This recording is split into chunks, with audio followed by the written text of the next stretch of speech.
sore Opa. Ya, Terima kasih atas waktu dan kesempatan yang diberikan kepada saya. Saya mahasiswa dari Citra Bakti Ngada, program studi pendidikan musik. Mau mewawancarai Bapak tentang produk alat musik yang Bapak hasilkan dari bambu. Sebelumnya, perkenalkan, nama lengkap saya Pascalinus Valerius. Terlanjut, Bapak bisa memperkenalkan diri. Ya. Nama saya Bapak Antonius Laga. Saya sebagai pengrajin alat-alat musik budaya Ngada, sekalian sebagai instruktur pelatihan. Sekian dan terima kasih. Terlanjut Bapak, saya akan mewawancarai Bapak sebagai narasumber dari produk alat musik yang Bapak hasilkan dari bambu, yaitu alat musik angklung. Selanjutnya kita lanjut ke pertanyaan yang pertama. Coba Bapak ceritakan latar belakang awal mula Bapak mulai memproduksi alat musik angklung. Kalau alat musik angklung ini juga saya mulai produksi sejak 15 tahun lalu juga. Itu hampir sama dengan alat-alat musik lain juga. Tahun 15 tahun lalu yang saya buat, termasuk ini angklung. Alat musik angklung ini Bapak buat sejak 15 tahun lalu. Ya. Selanjutnya, mengapa Bapak memilih bambu sebagai bahan utama dalam pembuatan alat musik angklung? Oke. Dasar saya sampai memilih bambu sebagai alat bahan dasar untuk membuat kulintang itu saya rasa sama seperti dengan alat-alat musik lain juga. Sampai saya memilih alat-alat musik ini karena saya memilih bahan bambu, karena bahan baku bambu di daerah kita berlimpah ruah atau banyak sekali persediaannya.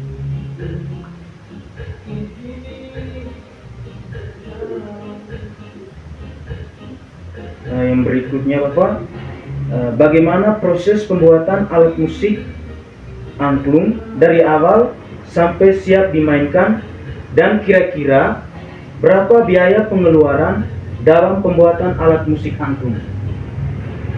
Saya minta ulangi pertanyaan.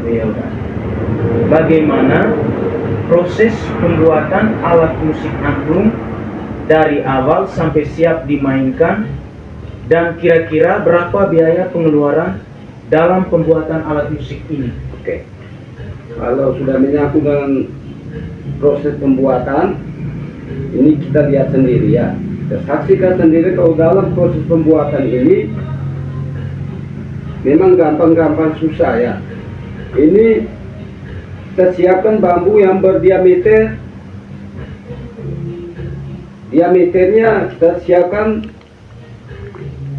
dari sekitar 20 mili, dari 10 mili sampai dengan 20 mili ya.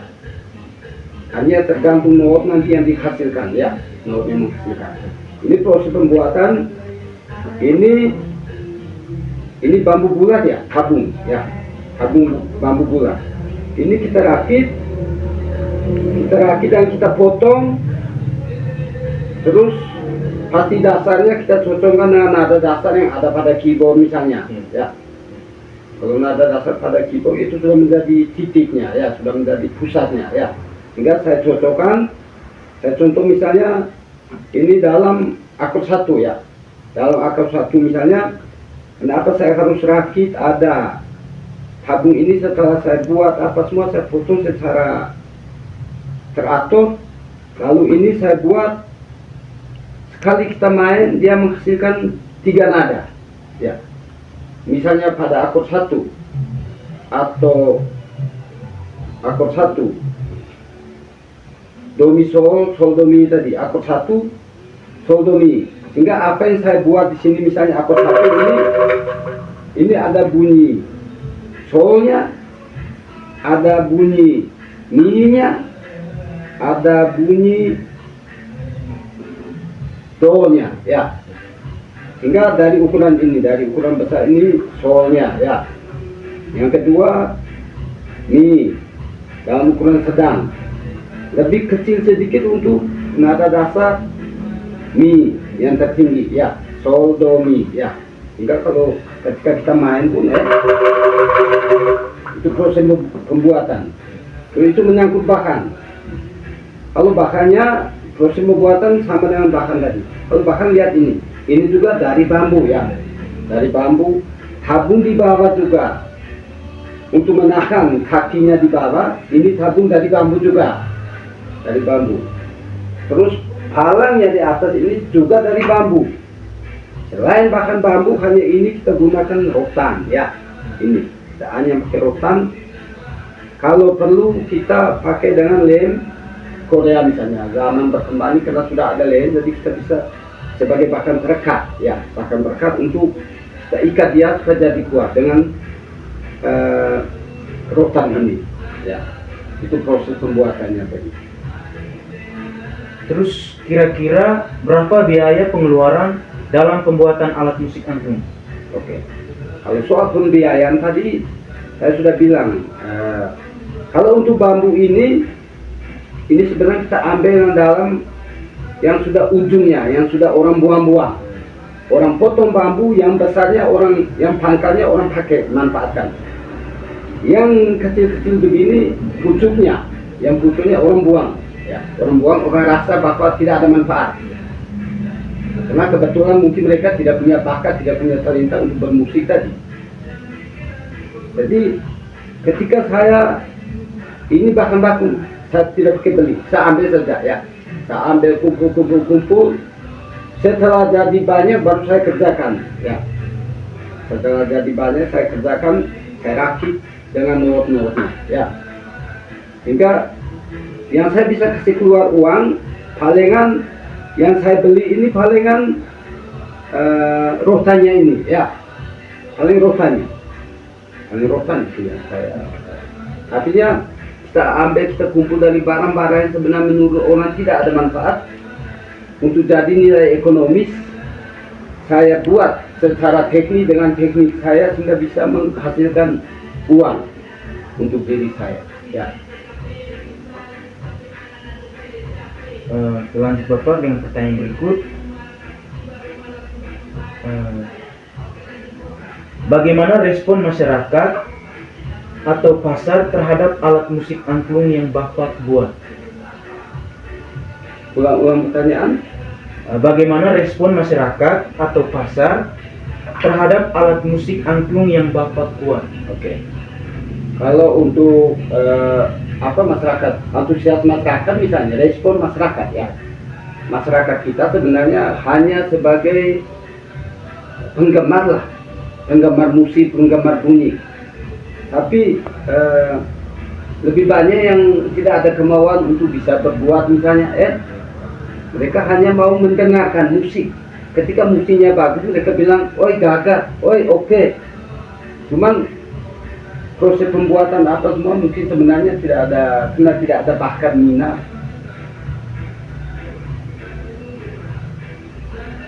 Kira-kira berapa penghasilan yang Bapak dapat dari menjual alat musik angklung, dan berapa harga yang Bapak tentukan dalam pemasaran? Oke. Kalau soal harga ini baru 3. Tapi kalau namanya satu set lengkap dia harus kena kita notasi angka, notasi angka maupun not balon, notasi kita ada dari do sampai ke si ya. Do, re, mi, fa, sol, la, si. Dengan do kembali, do tinggi ya. Yang untuk nada-nada setengah saya tidak, memang selama ini saya tidak pernah memproduksi yang nada-nada setengah, nada cis, dis misalnya, dan seterusnya. Saya hanya ambil dasarnya, do, re, mi, fa, sol, la, si, do. Itu yang saya buat. Itu kalau harganya saya pasarkan satu set lengkap tadi sesuai dengan notasi angka tadi itu sampai dengan 10 juta ya. itu berkisar harganya 10 juta ya.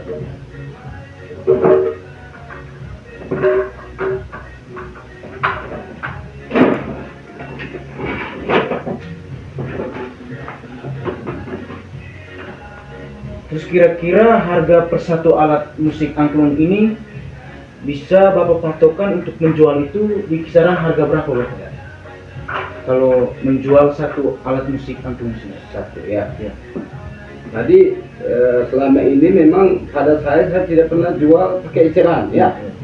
Saya tidak jual eceran, tapi saya jual paketan, paketan. Berarti dia lengkap, ya. Lengkap dari sesuai si angka tadi. Selain ada setengah-setengah tadi, itu saya lengkap baru saya pasarkan. Nah, selama ini memang saya tidak pernah bilang jual per satu buah. Untuk apa juga orang beli per buah ya. Ya. Lanjut dengan pertanyaan terakhir Bapak. Apa harapan Bapak ke depan terhadap pengembangan alat musik angklung ini bagi generasi muda dalam melestarikan musik bambu atau musik budaya? Oke. Kalau harapan saya sebagai narasumber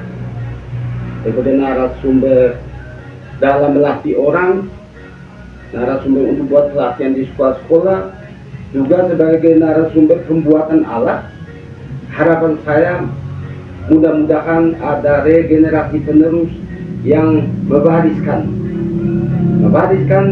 semua jenis alat-alat musik budaya kita, termasuk angklung ini ya.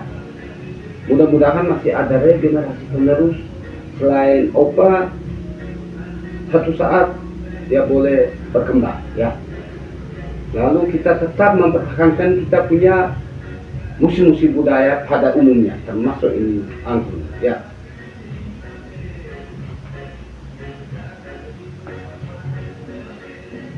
Sebelumnya Opa terima kasih banyak atas waktunya, karena Opa sudah meluangkan waktu untuk kami datang mewawancarai Opa. Jadi pada kesempatan ini kami dapat banyak belajar tentang alat musik yang Opa buat. Kami sebagai mahasiswa sangat berharap untuk bisa melestarikan alat musik budaya yang ada di Tanah Ngada ini. Sekian dan terima kasih. Mudah-mudahan berhasil ke depan dan bisa sebagai regenerasi untuk perpanjangan tangan dari Opa untuk generasi ke depan. Ada kamu ini harus kembangkan. Terima kasih banyak Opa. Ya.